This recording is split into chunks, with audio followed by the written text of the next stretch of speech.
Good morning, everyone. Hope that your day is going well. Thank you very much for having me here. And I'm going to be going over my senior capstone proposal, which is titled Breaking the Blue Line. The overview about myself is that I am a 3-year college student with a transfer from the United States Navy. I did serve 8 years in the Navy, where some of the college credits actually moved over to the university, and I am continuing my education there. I am also a graduate from Gregory Portland High School Independent School District from Portland, Texas, which is close to Corpus Christi, Texas, near the Gulf of Mexico in Texas. I previously studied at University of Hawaii, West Oahu in cybersecurity, which was my previous job that I held in the Navy. I then switched classes to go into British literature to take on education. And finally, I ended up in creative media, where I am now in a concentration trying to achieve my degree and bachelor's for creative media for general studies. For the exclusive summary, I plan to do a presentation in a documentary style, interviewing police officers and other law officials and public servants. This paper will discuss the distorted picture social media has presented of law enforcement officers to the public and why this is one keen problem. I want the general public to understand the importance of public officials, that of also police officers and law enforcement officials. Law enforcement officers do a great deal of good in our community and inside our cities as well. However, there is not too much that is actually shown the limelight for them.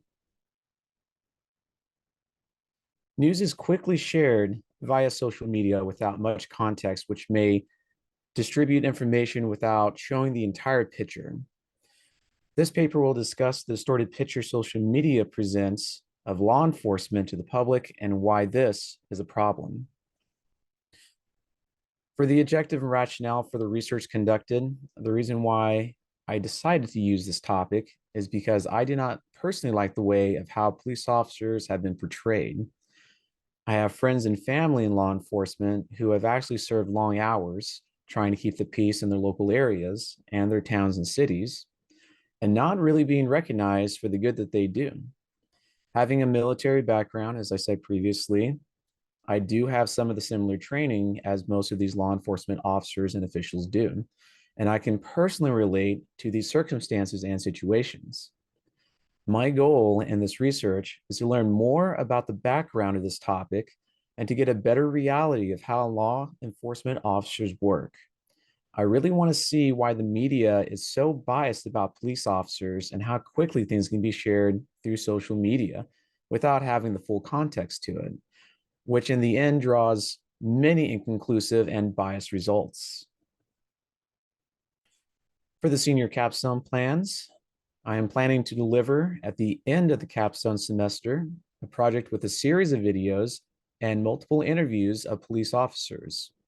This direction is appropriate for the research I have conducted due to the perception of police where they are mainly unable to speak freely for themselves. Going into the significance of why I chose this topic, number one would be for the funding. As many of you may have seen in either some social media forums or even big news media, that defunding the police has been one of the chants at many different rallies, not just by groups, but also by some individuals. One example I would like to take into consideration would be the city of San Francisco, that is in California, Northern California to be more precise. Providing more funding to local police departments and gaining control of the city again is going to be the future implications. If we take a look at data one, going into crime in California itself, crime rates in California from 2020 to 2022 have increased over the years with lowering funding for the police officers. In the past few years, San Francisco Mayor London Breed announced that police funds will be moved elsewhere to suit the public's needs, which has caused excessive amounts of varying crime. The data down below has been taken from the California census.gov, which estimates 39 million residents since July 1st of last year in 22. And at the chart per 100,000 residents in California during that time, we can start seeing a positive trend of more crime rates happening, from violent crimes to aggravated assault. Looking at data two, San Diego versus San Francisco, the following two charts compare these two areas in California with not only violent crimes, but along with aggravated assaults, stretching all the way back from 2015 and going up to 2023. You can see down below just the comparisons between these two mayors and two different cities. And again, Los Angeles is one of the major cities in California next to San Francisco and San Diego. Now, one of the mayors, Mayor Kevin Falconer of San Diego, is actually in favor for funding the police departments, as opposed to Mayor London Breed of San Francisco, which favors to defunding the police. Looking at these charts, as you can definitely tell that they are incredible numbers just right off the bat. But if we go into the next slide and we take a closer examination of this, we can see that from San Diego during that time frame, especially going from the previous year from 2022 to 2021, which will be the last two amounts on each chart, we can see that there is an 8% increase in aggravated assault, with a 4% increase in violent crimes. However, there's an 8% decrease in property crimes. Again, this was taken from the official California Documentation's Office and the Attorney General's Office from 2015 to 2022, San Diego. And the 8% increase of aggravated assaults, 8% increase of violent crimes, with an increase of property crime by 6% in San Francisco, is a little staggering. So between these two forms, you can see that nothing has changed between aggravated assault, a 4% increase of violent crimes from San Diego versus San Francisco, and a staggering 12% increase of property crimes in San Francisco versus San Diego. The other significance behind funding is also the training that goes along with it as well. Many police departments require funding for the equipment and for the training that they need on how to use those pieces appropriately. Most of these equipment are now non-lethal. Future implications are to take less deaths caused by live rounds from the officer's service weapon and more tactical approaches and takedowns by non-lethal weapons, such as mace, OC spray, beanbag shotguns, and tasers. Taking a look at another chart, policy use for force policies, a statistical research chart shows that there are actually good trends in showing to where police killings have decreased through different measures of threat assessment, where banning of chokeholds has a significant impact of non-weapon usage, and all other methods of negotiation before firing their weapon as well. The target audience that I am going for is going to be for millennials, Generation Z, and anyone that's in the younger generation as well. Mainly because to explain why for a police officer, it is a lot of hard work, a lot of things to carry, a lot of things to burden, and at the end of the day of a 12-hour shift, that it's really a thankless job.